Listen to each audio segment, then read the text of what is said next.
sebetulnya di tahun-tahun sebelumnya, bahwa kita memprioritaskan anak yang penerima KIP waktu SMA-nya tercatat di DTKS, terus dia masuk dalam maksimum desil 3 P3KE, terus anak panti asuhan, dan juga kita masih mengakomodir begini Bapak Ibu sekalian, bahwa ada kelompok anak miskin lalu kemudian dia tidak terdata di DTKS sehingga dia tidak dapat KIP waktu SMA-nya.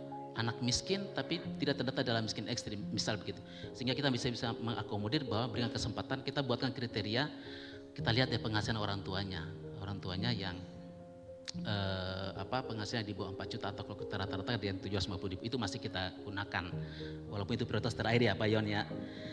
Nah, Bapak Ibu sekalian, ada dan ini kita sudah tuangkan di Kepsesjen kita di tahun 2025 bahwa penerima KIP kuliah itu baik di PTN maupun di PTS kita akan memprioritaskan gitu ya penerima KIP waktu jadi urutan itu sebetulnya kita memprioritaskan dia penerima KIP waktu SMA-nya kita prioritaskan pertama sebagai penerima KIP kuliah.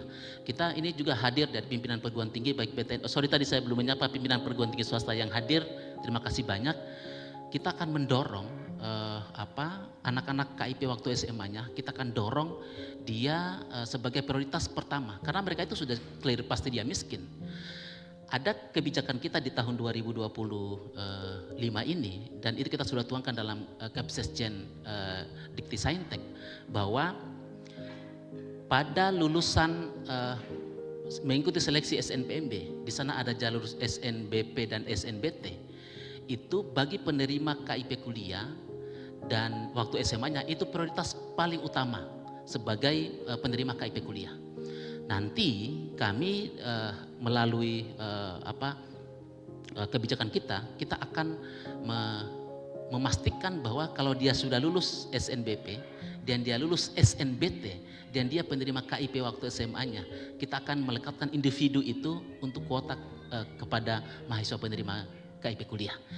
Ini Bapak Ibu sekalian ingin memastikan khususnya yang anak-anak kita yang sudah lulus 2 jalur seleksi ini, dia cukup bertarung sekali, cukup bertarung pada saat dia seleksi, lalu kemudian ketika dia lulus SNB SNBT dia bisa terima KIP kuliah gitu. Ini Bapak Ibu sekalian, sehingga jadi urutan prioritas sepertinya begini. Jadi waktu di KIP SMA-nya baik di PTN maupun PTS kita prioritaskan utama bahwa dia sebagai pemegang KIP waktu SMA-nya. Kriteria kedua kita lihat DTKS-nya, apakah dia tercatat DTKS atau tidak. Itu merupakan prioritas kedua. Yang ketiga prioritasnya dia P3KE, maksimum dia desil 3, miskin ekstrim.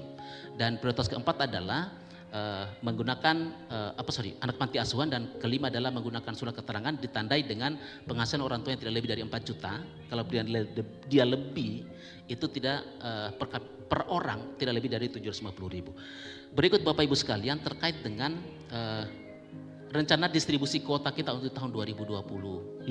Seperti ini Bapak Ibu sekalian. Jadi akan jadi pemegang KIP waktu SMA-nya, lulus SNBP SNBT, itu kita akan distribusikan kuotanya gitu ya. Lalu kemudian